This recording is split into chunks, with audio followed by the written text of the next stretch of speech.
Good evening and welcome to our regular session of the Carpinteria Unified School District board meeting. We're going to start by standing and pledging to our flag.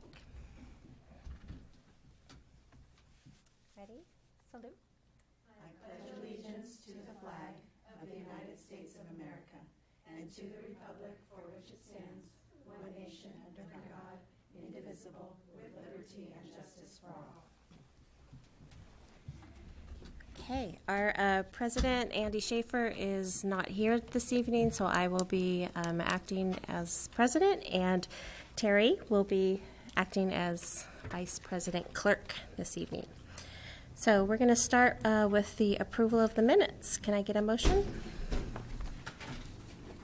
I move that we approve the minutes of regular meeting June 28th and minutes of special meeting June 29th, 2016. I second that. Oh. Okay. All in favor? Aye. Aye. All in favor? Sorry. All right. Item number 3, approval of agenda and consent agenda. Can I get a motion? I'll move for approval of this agenda and the consent agenda. Second? Okay, I need a roll call. Okay. Alicia? Aye. Jacqueline? Aye. Michelle? Aye. And I am aye. All right, we are moving right along. There is no student representative report tonight as they are on vacation. Lucky them. And so we will return in September with that. Superintendent's report. Thank you so much. My goodness. There you go. Hi, everybody. I have a number of newsworthy, I think, items to share tonight with you, trustees. We're very excited to engage in another year of our August Summer Institute with Science Matters. And currently I have a list of 16 teachers, grades K through 5 from Carpinteria schools, including Summerland, of course, who are signed up.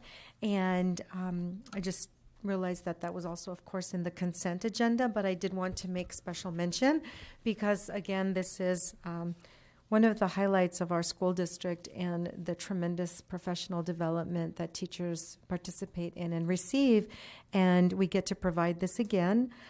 So we're looking forward to that coming up, and perhaps you have time to stop in at the middle school, August 1st through the 5th. I'll send a reminder and let you know, or if you have any questions about that. Total 52 teachers participating, 16 teachers from our district alone, and we do host it for the surrounding areas. Great. Something very exciting and new, aligning with science and in preparation for next generation science, is a support grant that we have received. Thanks to Kim's help, and Holly Manier also, who assisted in seeking these funds and getting us the granting of them. We have this new Channel Islands Regional Science Initiative, and we have been funded by the generosity of Jean and the Lawrence Hall of Science Director Baysai, Vanessa Lujan, and also know some of you are going to remember the organization, the Wharton Foundation? Jane Pettit. Yes, Jane Pettit. And this is an ongoing commitment that we will be able to launch this year, participate with Santa Barbara, Hope School District, Montecito Union, Goleta Union, Cold Springs, and of course us, serving nearly 25,000 students in total. And this is a series of convening 1.5-day district network meetings and leadership seminars, and working together to expand our science achievement and really tying science into other subject matters, in particular mathematics and language arts, for sure. So this is extremely exciting, and I want to thank the teachers who were the pioneers with me that attended that meeting some months ago that I shared with you. We did receive the funding. We will need to, of course, assist out of our general fund or professional development funds, some mileage reimbursement for this, for the 3 1.5-day meetings in Santa Barbara in September, February, May. And also, our substitute teacher release time can come out of our teacher effectiveness grant or our Title II funds, and we did have that all worked out beforehand as well. So very exciting. We'll need to find a lead teacher for this. So when we convene, I'm sure we'll have plenty of folks eager to assist in this way. And Shannon Coletti will also take a tremendous role in the leadership. At the last meeting, you had tabled some contracts. So rather than place them back on the agenda for this meeting, I just wanted to give you an update of where we are with those contracts and maybe take just a little bit more time to verify and comment on the summaries that you had in front of you. Still and nonetheless, we want to engage teachers in a process through curriculum council. However, we also recognize that then we have a lapse in the licensure. So Shannon took some leadership here on my behalf, which I do appreciate, and she contacted the vendors, and all but one were hospitable. So I think it's only fair to share with you and everyone that the folks at NWEA are going to allow our licensure to lapse. And that could be a missed opportunity or an opportunity to engage further with our teachers when they come back together. Now, lapsing a contract or license only means that we just don't have coverage until we re-up again. So I think we'll be fine with that regard. It's just important to note that the NWEA, with the measure of academic progress, the MAP, was so that we would be able to formalize a one common consistent assessment system in language arts. And we're still committed to that. This is the tool to do that, but the commitment and the process lives with us locally with our teachers and our principals. So I just want to let you know, don't be concerned about that. It's just that I want to be transparent and let you know that we are going to have a lapse in that contract.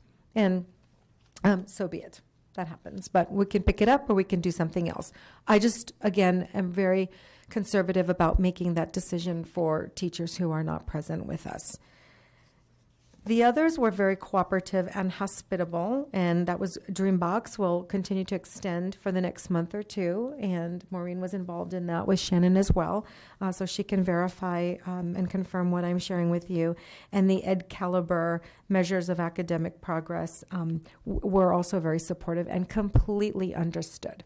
Great. So, I have a quick question on that. yes, ma'am. For the NWEA, if we let that lapse, I assume we still hold the data, so if we choose to reinstall or reestablish that connection, it's seamless? It lives in the cloud, so we should have access to our data, yes. Yeah, okay. Good. Anything else? I do have just another comment. I wanted to spend a little time to clarify a confusion that is existing in our community right now, given transitional kindergarten and enhanced or early transitional kindergarten. So like you, we've been receiving calls and correspondence, also from folks who are not affected, but who are just seeking clarification. So I thought perhaps this mechanism was another way, if anyone's watching, to just take a couple of minutes to separate and tease these two programs out. Because the Ed Code 4800 was expanded for the 15-16 school year to allow local districts to have an option for an enhanced transitional kindergarten program, the school district may allow for those other youngsters. The requirement for the transitional kindergarten lives within the birthdays of September 2nd to December 2nd. And so this is just an informational. It isn't laden with any, intended inference of any messaging here, other than just to clarify that within the Ed Code 48,000, there lives a shall for the September 2 to December 2 birthdays, and then there lives a may for the youngsters who are earlier or younger TK. Sometimes, we call them various different, the 4-year-old kindergartners or the baby TKs, but it is an optional program. And so some of the feedback has been confusing to our community members and our families because there was a runaway rumor that we were allowing all transitional kindergarten, and that is not the case. You have chosen to take action to postpone enhancing the transitional kindergarten option. Yes, thank you. That is very clear. Yeah. And just a comment about your earlier remarks. I just want to really thank the Wharton Foundation. They have supported the district a number of years in several different initiatives and are very, very helpful in our planning and also in support of our science, technology, engineering, and math. So thank you to them. Thank you as well. And finally, I just want to introduce one of our newest staff members this evening. And I would like to ask Jacqueline Canol to please introduce herself. She is our newest full-time psychologist. We had some shifting in the psychologist team. So one of our FTEs, the only FTE, the full-time equivalent, the only 100% psychologist elected to take the 0.6 or part-time vacancy that was created, which allowed us to open up the full-time. And we're thrilled that Jacqueline is joining us. And so Jacqueline, welcome. And these are 4 of our 5 trustees this evening. Thank you. Thank you for that introduction. Welcome, Jacqueline. You want to tell us a little bit about your Sure. background and Sure. yourself? Yeah, I'm very excited to be here, and just found out last week that I'm gladly accepted the position. I am just returning from a year abroad. My husband had a short-term contract in Cambodia where I was working in an international school, but prior to that I was up in the valley for Bealton Union School District where I was a school psychologist and behavior specialist for about 4 years. Great. So Are I'm you glad to be back. Are you a and BCBA? I am. Oh, awesome. Yeah. We're very happy to have you. Yeah, so I'm happy to be back and happy to join your community, and I look forward to the school year. Perfect. If there's Welcome. anything else you want to know about me, I'd be happy to answer Great. it. Okay. Welcome. Thank you. It's nice to meet you. Nice to meet you too. Thank you. All right. Item number 3, public comment on items not on this agenda. Do we have some speaker slips? I do. And the first speaker is Sarah Monroe. Okay. How many do we have? 5. Okay. So we'll keep to the 3 minutes for now, since that's about 15 minutes. Okay. All right. Okay, good evening. My name is Sarah Monroe, and I will stick to my script since I only have 3 minutes. I'm here today to address the issue of the board's recent decision to discontinue the option of TK for children with birthdays after the December cutoff, and to offer the perspective of a 7-year homeowner and taxpayer in Carpinteria and a 5-year CUSD employee who's had my 4.5-year-old daughter enrolled at the Carpinteria Children's Project since the age of 3 months. When I was a new mother, I struggled with the decision to go back to work so soon and to leave my baby in someone else's care. But I was encouraged by friends in the community to consider enrolling her at CCPM because of their commitment to their young charges and their partnership with Thrive Carpinteria. For those in the audience who might not know, the mission of Thrive is to build a culture of success through community partnerships where all youth realize their highest potential from cradle to career. And the vision of Thrive Carpinteria is a community where youth and families are engaged, equipped, and empowered in positively shaping the future. 4 years into my daughter's academic journey, I was approached by the director of the district's early childhood program, who suggested I petition the superintendent to allow her early enrollment in the TK program based on the director's perception of my child's social, emotional, and academic readiness. As a kindergarten and first grade teacher in the district, I can vouch for the fact that my child is already coming into the next academic year with skills that some of my enrolling kindergarten students haven't even gained. The board's recent decision on not allowing for early admittance leaves my child in limbo for a whole year. So what about this district's commitment to engage and support her from cradle to career? I also want to provide a little personal history on how we got to this point because I believe it validates the reason why the board needs to make good on offering the TK option. Since emailing Micheline in January, I've followed through on a number of requested steps, including meeting with the principal of my neighborhood school, getting the recommendations of my child's preschool teachers, introducing her to the TK teacher, and completing all of the necessary paperwork and vaccines. In March, I sent an additional email to confirm that this was the direction we were headed, as I needed to apply for financial aid at the preschool if it was not a go. As a single working mother, this was an incredibly important factor for me to consider, yet I was assured we were admitted and there was no need to be concerned. There are a number of people who, like me, gave up their spaces in preschool or took on additional commitments with the knowledge that our children would be attending school with their peers in the fall. How can the board turn their backs on these parents and members of the community they serve? It is clear that this stance is purely financially motivated and not in the best interest of the children. I want to close with a story about my daughter's reaction to the news. I had called her father the morning I heard about the board's decision of TK, as I was understandably upset. As I hung up the phone, my 4-year-old looked at me and said, "Mama, is my ability not good enough for TK?" I wanted to assure her it had nothing to do with her ability, but I didn't have the words to explain to her why anyone would deny her the opportunity to take the next logical step in her education because of her January birthday. Today, I'm asking the board to reconsider their previous decision and to come up with a feasible plan for these children this year. I can speak for my daughter and at the very least those members of her CCPM cohort who are ready to begin their public school journeys. Like these boys and girls, my daughter officially graduated from Canalino Preschool on June 10th. Here's Lily proudly wearing her cap at her promotion ceremony. And whether it means restructuring the classes to include TK kindergarten combos or finding a site to open another TK class, it is your duty as elected officials to figure a way to serve your students and your community. Please follow through on your commitment to supporting our future. Thank you. Thank you, sir.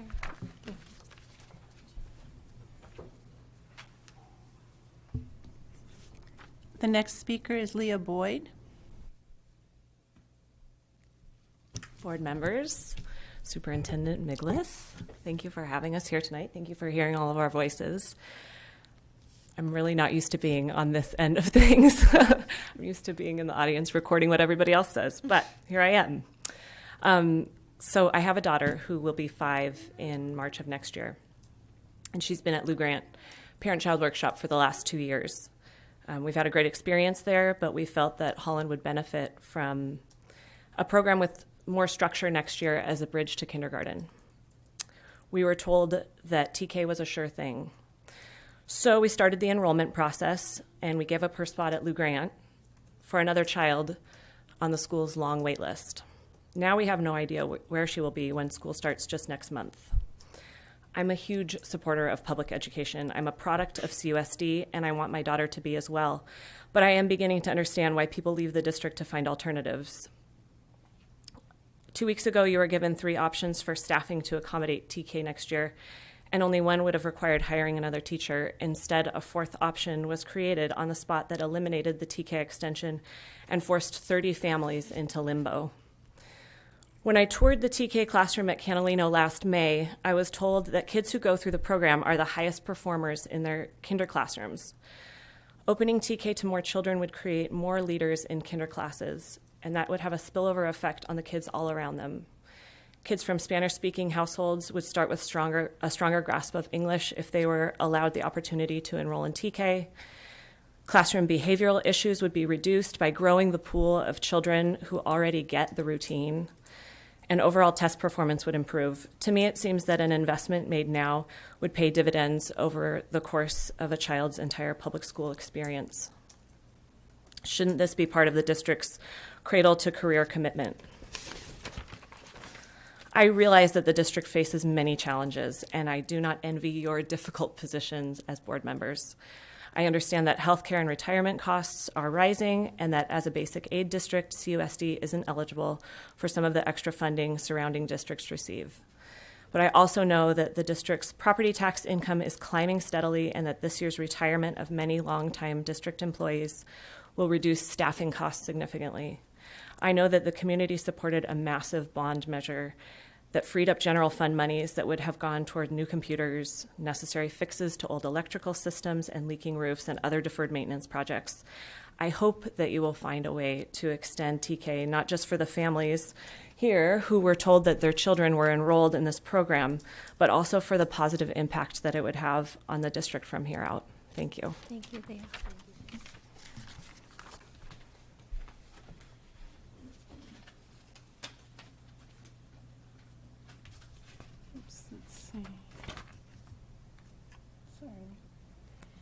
The next speaker is Maureen Claffey.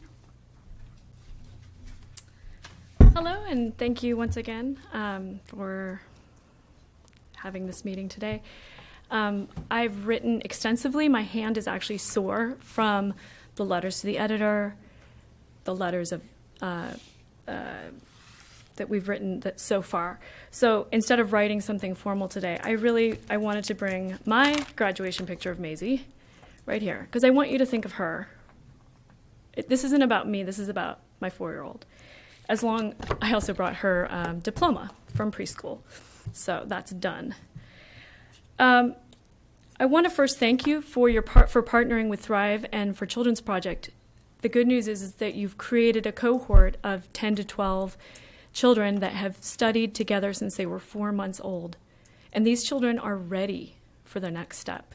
And I'm not just saying that as a proud mom. I'm saying this as someone who was given this information by the superintendent, their teachers, and the director of Children's Project. Okay, so we were encouraged to apply and to be part of this program.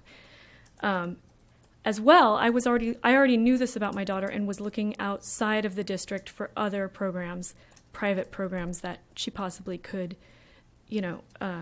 participate in for TK, because I knew it was what she needed and it was what those children needed.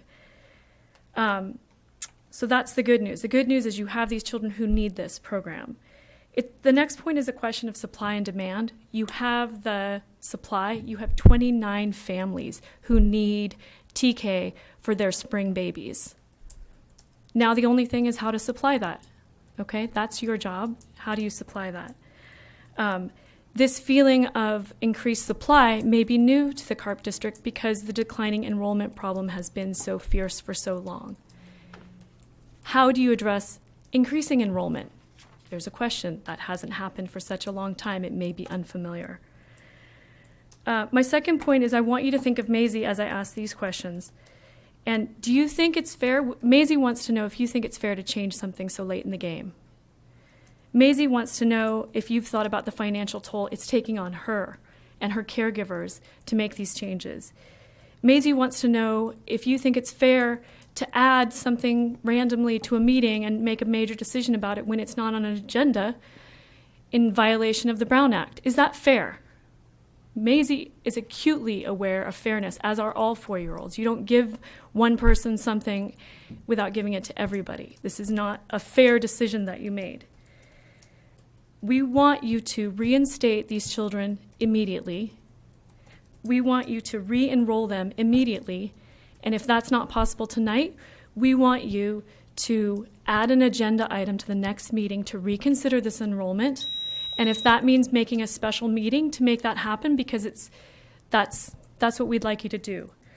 Our last 2 points quickly is that we feel that you made this mess and that it's your job to now clean it up. We carefully, over months, considered this decision and jumped through hoops and bent over backwards to make changes in the lives of our children and families to make this happen. You're now taking this mess and transferring it to the Children's Project. They're now in chaos because my daughter's still over there. They don't know where classrooms they're going to use. They don't know where they're going to put these children. They don't know who their teachers are going to be. And now they're looking at having to, hire another teacher over there.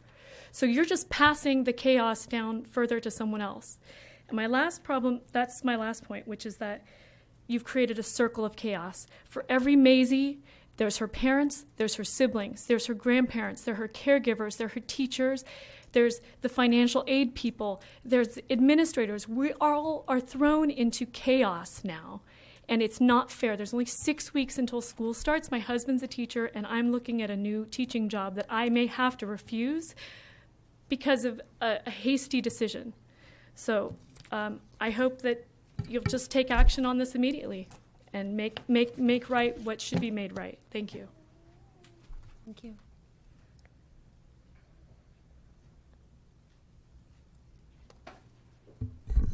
The next speaker is Alyssa Gonzalez. Hello. I'm here this evening to ask you to reconsider the decision that was made at the June 29th board meeting to no longer allow for extended TK in the CUSD. I requested on July 5th that this be added to the July 12th meeting and board agenda. It wasn't added, so I'm here speaking in hopes that it'll be added to a future agenda should it be needed. The 28 families that are affected by the decision were all told that their students were eligible and allowed to enroll their children. In my family's particular case, we were holding our son's place at his current care for the fall because we were aware of the September 2nd to December 2nd TK deadlines, and as well as the laws. It was not until we went to enroll our first grade daughter that I was asked by the office staff why I wasn't enrolling my 4-year-old in the TK. I said that I had thought he was not eligible. I was then told that he was eligible and I should enroll him for the fall.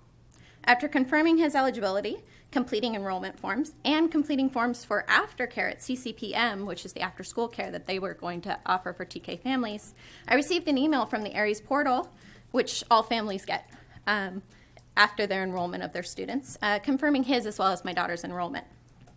Only having received this confirmation did I then call and allow his current care opening to be filled, so his spot's gone. As late as 6/21, parents were being told that their students were enrolled and eligible for the TK program, as long as they were 5 within the current school year. Because that 8 days before the board meeting, that's the day I received my Aries confirmation. It was never said that it would be pending board approval. Had I had any idea that that was the case, I would not have let go of his spot in our current care. This community is difficult to live in, but as a Carpentria native, my husband and I work really hard to make it possible to raise our children here. Financially, we cannot afford preschool, and for that reason, we found a really good daycare option that provided us the best alternative. I am a homeowner as well as a taxpayer, and I do understand that there are budget and number concerns in expanding this current TK program. I also, however, understand that our community needs to improve our schools, and we're working tirelessly to do so.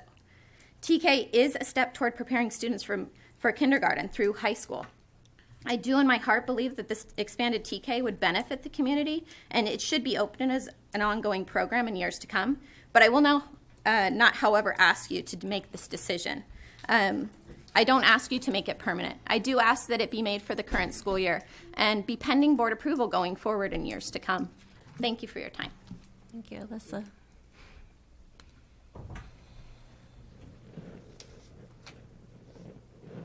And the last speaker is Kelly Trumbull. Hi, I'm Kelly Trumbull. By now, you've received my letter that I've written to you and read it on behalf of Trucks Trumbull, my son, who's 4, turning 5 in February. I'm also here asking you to accept these kids this year, make due on the promise and the acceptance and the enrollment that they have received, and the way we've adjusted our lives. Just a little background story. Trucks' older brother is 5. He was in the TK program last year, so I personally have seen what an advantage TK is. It's amazing, and he is going into kindergarten this year totally ahead of the game. So knowing Trucks was out of it, it wasn't even a thought in my mind, but once I heard early this year that some kids, friends of mine, were writing letters and being accepted in TK, I was like, amazing. Why would I not give my son the same opportunity and the same benefit of this 2-year kindergarten program that the website states and says how transitional kindergarten gives these children an edge and a head start into school. So I did my due diligence and wrote for the acceptance to the superintendent and to the principal and was accepted. And so went through the process of doctor's visits, getting vaccinated, like these ladies. I mean, he went through a graduation at preschool, and then because Brick, his brother, was in TK, has obviously been around the TK the whole year, dropping Brick off and whatnot, has been verbally told multiple times by Miss Melody, the TK teacher at Catalino, can't wait to have you in my class. It's a done deal. That's our plan. And so we have adjusted our lives. That is where he's going. So now I'm told to go back to the preschool where he just graduated from. Just seems, it's hard as a mother to be like, just kidding, you're going back. So again, and then on that note, come to find out that there are kids that are outside of this age range, September 2nd to December 2nd, that are actually of kindergarten age that I stated in my letter, that are already 5, going into kindergarten based upon only their parents' choice to hold them back because they want them to be bigger, older, better, whatever. And so now my kid is going into kindergarten the following year when he is 5 with somebody who is almost a year older than him that should have gone to kindergarten and also got to receive this education at TK. It does not seem fair to me. So I'm asking you to make do on your promise for these kids that you have already approved for this year. I mean, next year, if you're not going to allow people to get this amazing education, the kids that are, you know, this 2-year kindergarten experience that TK is all about, I'm just asking you to make do for these children because we have accommodated our lives financially, emotionally, at home, and in these children's minds. Thanks. Thank you, Kelly.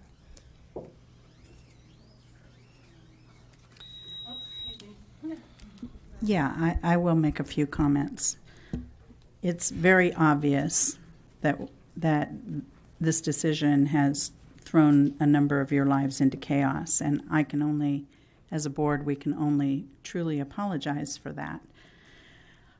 It's hard to understand how we got to where we are, but this is a situation that is not only unfortunate, but we find ourselves in this as we just didn't do the dance correctly, I guess I'm going to say. And the cart got before the horse. The board had not considered any expansion prior, and we have to look at the entire picture, and that's what we had to do. So I can only apologize. We should do better, and we will do better in the future. But the truth of the matter is, as much as we all want to, ideally we don't make decisions just based on finances, but we are in a situation, our budget is tough, we are at impasse with our teachers right now. We're trying to figure out how to come to agreement on any kind of financial benefit for our teachers. You look at our budget, you can see that we don't have extra money. And expansion of TK requires extra staff. This year, maybe only 1, but next year it could be 7. So it could be almost $500,000. So I can only truly apologize from the bottom of my heart, but that is the truth of where we are. No, I just want to say I'm sorry, and I know what it's like to have your life in shambles and not know from one day to the next where your kids are going to go. But I don't know if you caught on to what Trustee Banks was saying, in that the cart came before the horse. I am the newbie here on the board, and I will tell you truthfully that at that meeting was the very first time that I had heard anything about expansion of the TK. And so to us, it was kind of, we had to step back and see what's best. I do believe that the investment in our kids, your kids, is what this community needs. I'm just sorry that we can't do it at this time with expanding the TK. I just have to echo. Is your mic on? I just have to echo what my fellow board members have said, and I know it just sounds like we're talking, but it truly is that we are facing cuts, okay? So if for us to expand a program to increase 1 teacher, where do we cut in our existing program? So that's what we're looking at. It's not just a matter of adding just 1 teacher. If we add 1 teacher, we have to take something away. What will we take away? That's what we're looking at the whole budget coming up in the next year, in the next few years, and that's where we're at. So typically, we don't comment on things that aren't on the agenda, but we feel this is important, okay? As you guys know, I'm an early childhood fan. I was the director when all of you enrolled at CCPM, and so I'm very proud that you had a quality experience. and I'm going to say a couple comments, and then I'm going to give staff some direction for some follow-up and some clarifying questions. Just like Board Member Fabre said, because we're stuck in a budget situation, if we expand the TK, we're going to have to cut someplace else, and that's going to be part of my follow-up. I do think that, like Alicia said, that, last board meeting was the first time we heard about it. So unfortunately, you guys got caught in between something that we should have heard about much earlier, especially during our budget study session when we were making budget priorities. So with that, my follow-up questions for staff are, Darlene, what current teacher openings do we have in the district that haven't been filled yet? Currently, we have no elementary multiple subject positions. We have a 0.5 FTE intervention teacher at Aliso. At CMS, we have 1 FTE for math and Spanish and a 0.4 FTE of English. Did you say 0.4? Yes, 2 sections. And At middle school? Yes.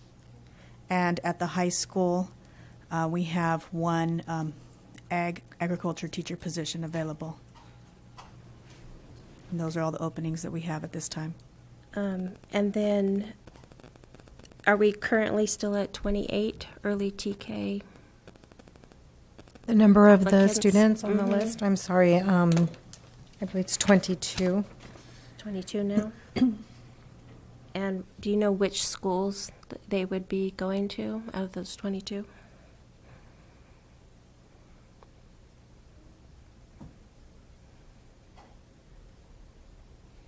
Yes, 28 and 22 are definitely Canalino, although some of the parents that I've spoken to said they would choose either school where the vacancy came up first. Okay. And then do we have an approximate number of children who are choosing TK who are actually K age eligible? Actually, on the list that I reviewed and that we've shared, that was not the case. There were 2 anomalies that occurred during the interim superintendent, at least in the recent past, that Jolene was helpful with finding that information. There were 2, and without getting too much into the particulars, one student had an IEP and another student demonstrated some immaturity in behavior, and the decision at the time was to retain or to have permissive retention there. So that would perhaps appear to be an older child in that classroom, but not at this time. With the list, we are strictly early enhanced TK ages. And I have them sorted by birthday. I don't know if you have this off the top of your head, but I'll ask it anyway. How many TKers do we have district-wide that fall within the September 2nd, December 2nd birthday? I would definitely have to get back to you about that one. All right. So my thought, I hope my fellow board members concur, I would like to put this as an agenda item on our August meeting, just as a follow-up discussion. Okay, certainly. Yeah, I know that's late in the game, but it gives us a little bit more time to look at things. Okay. And Trustee Robertson, may I, for clarification, to be absolutely certain, then I will be providing to you and the trustees the number of TK students with actual September through December 2 birthdays. Yeah. And I can actually sort them. Yeah, so I'm really looking for class size of Yes. TK, the mandated TK class size for Yes. both schools. Certainly. Yeah. Thank you. Just as a follow-up to that question, are our current TK classroom at capacity right now? Do you know that? I'm asking. Okay, that's okay. Maybe that's the answer we're looking for. So I'm not against having the discussion. I do have concerns about giving false hope to parents who are trying to make decisions for the future of their children. And it is true that time is short for them. So I want to be clear about what it is you're asking for. I'm asking for if we're If we're looking at our budget priorities and we have openings, do we not fill an opening to May I respond? look at this for this year, or do we, I think we need, I don't think we had enough time to discuss it last time, and I think we need more information. Can I respond to Yes. not filling or leaving as is? I would say your middle school position absolutely needs to be filled. There's 3 sections of math that is a vacant position and 2 sections of Spanish as an elective. As an elective. As an elective, the master schedule has been created Okay. and developed around those 2 sections, so it would be pretty detrimental to make that change right now for the Yeah. middle school. So just, again, so the public understands, this budget situation is not good. And again, being at impasse means we can't make any major, educational decisions until we've settled this. And so as much as we want to, we're we're kind of held back. Our hands are tied. And so when we talk about cuts, if it's not cuts at the elementary, it's going to be cuts at the secondary. And so we're going to have to take from somewhere. There's no place else to take it from. I want to be really careful because this hasn't been agendized as a topic for discussion. So That's why I want to put it Yeah. on the August agenda. Can I get a clarification? And I hope this is just clarification, not a discussion. Do we need a board decision, or does it have to be on the board agenda if we were to look to fill openings, current openings right now, and existing, if there's opening or available spots in existing TK classrooms? I believe it does need to be, because based on the vote that we took at the last meeting, we put strict guidelines on our TK. So I would be willing to discuss that in August. I would feel uncomfortable discussing adding another teacher. That's not something that I think we need to have the board policy and AR brought to that August. So if you put that on the agenda, we need to really look at that and see if there are any changes we want to make this year or in the future years, or I just think that we have some passionate parents, and I think we need to look at this. And if I just may, perhaps a consideration as staff, we can also come back with some models that doesn't need to require a full day. While I realize, we want everything. We want full day program. Our TK currently is not bell to bell aligned with our kindergarten. And so if there was an enhanced version, what might that look like? What are the associated expenditures and staffing challenges? We are working very closely with Maria, and she is working on expanding her program. The challenge there is that she doesn't have scholarships for everyone, so we don't charge, and she does at CCP. So that's been the difficulty there. But she's been very excited about the potential, at least in the recent conversations with me and some comments I've shared with some of you in the conversations, that she can add a class, and we can support that with a location on one of our campuses. So I think that she could be part of this conversation perhaps in its totality. Would you be open for that as well? Yes. Okay, any other public comment? Okay, we'll close that. All right, we don't have any board policies to review tonight. Moving on to warrants. I get a motion. I move that we approve the warrants for June 17th through July 8th, 2016 as presented. Second. All in favor? Aye. Next item is gifts. The board is asked to accept a donation in the amount of $40,000 from the William and Lottie Daniel Fund Child Care Scholarship Program to Carpinteria Children's Project. I'll move for approval. Second. All in favor? Aye. Aye. Thank you to the Santa Barbara Foundation, who houses the William and Lottie Daniel Fund. They always come through every year. So it's great. Yes. Next is a resolution to delegate governing board powers and duties to certain staff. Do you want me to read the resolution? It's up to you, Trustee Robertson. It's standard procedure to delegate authority so that we have flexibility to authorize checks for transfer of funds. Great. I think that was a good synopsis. It's a year-to-year administrative function that you confer your CBO and superintendent with. Right. All right. Can I get a motion for that then? I move that we adopt Resolution 16782. I'll second. All in favor? Aye. Oh, roll call? Resolution. Alicia? Aye. Jacqueline? Aye. Michelle? Aye. And I am aye. Okay, next is purchase of special education bus van. I'm going to move for approval. I'll second that. All in So- favor or discussion? I have. So I emailed earlier because I wanted to know whether this had, I didn't think this was in our budget, and it was confirmed that it is not in our budget.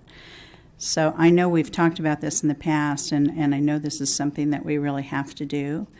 But, you know, this kind of ties into what we were just talking about. I wish those parents were still here, but this is a $53,000, over a $53,000 purchase that we have to pay for that is not in our budget right now. And I know there's a number of other things in our budget that have that are not in our budget, including our impasse process, which I'm told could cost maybe $40,000. So we have a lot of need right now to make sure that we're being very responsible with our budget. And I just wanted to make that statement because this is an example of those things that come up that you just can't always know about. Unexpected. Yeah. And Any I think other discussion? so. I'm sorry, I'm getting a phone call over and over from my mother. I'm going to have to go check it, Yeah. but I'll wait for the vote. So I think we got a second. All in favor? Aye. Great. And I apologize. I'll be right problem. back. President, Miss Trustee Robertson, we actually, staff was very, since receiving questions ahead of time, it helps us to prepare better. And so thank you for remembering all to do that when something is on the agenda. If you do want some other comparative data or analysis, we do have that. You're passed fine. it, so Very we're good. good. I Yeah. just wanted to make sure we had the opportunity to say we were prepared. Yes, Thank you. great. Okay, this is a fast meeting. Board communications. Alicia, you have any? No, I just want parents to remember that we all respect the fact that we all value our children, and we also would like you to, during this difficult time in our world, make sure you keep them close and near and talk to them and explain to them what's going on around us and how that may or may not affect us all. I don't have anything. We're just in board communication and Oh. your turn. I just want to say it's been a rough few days in our household as members of law enforcement. And I just really want to be thankful for our country and for the people that wear the uniform every day. And I guess that's all I can say right now. I agree. I think this is an important time to speak with our children about what's happening currently in our country. And without that deep conversation, sometimes not all information is understood. And we need to look at both sides and be respectful and think about the people who, put their lives on the line. I also have a family of law enforcement, and it's been difficult.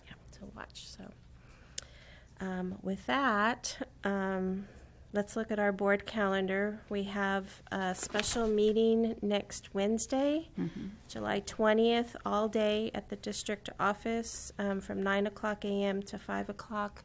There is a schedule. Yes? Yes, we have an internal working schedule. We're allowing 1 hour per school for the follow-up with respect to the deducts and the conceptual plans. Now, the board meeting is slated to start at 9, and the first school is at 9. So you have some discretion if you want to back it to 8:45, perhaps for the opening and the roll call, et cetera. But we do intend to be there all day. And this is a follow-up to our last study session and some assignments and considerations and thoughts that you had with us. And then everyone came back together again. We had the 5th site meeting at the sites, and now we're coming back for your next steps. Great. So if there's anybody at the public who would like to come still and comment on those conceptual plans, this is kind of it, right? Yes, ma'am. Yeah, all right. So future agenda items, we still have some standing ones. We're going to add the TK follow-up discussion and any other things that we need to put on there for now? No? All right, then we're going to adjourn to closed session. Thank you. The shortest meeting.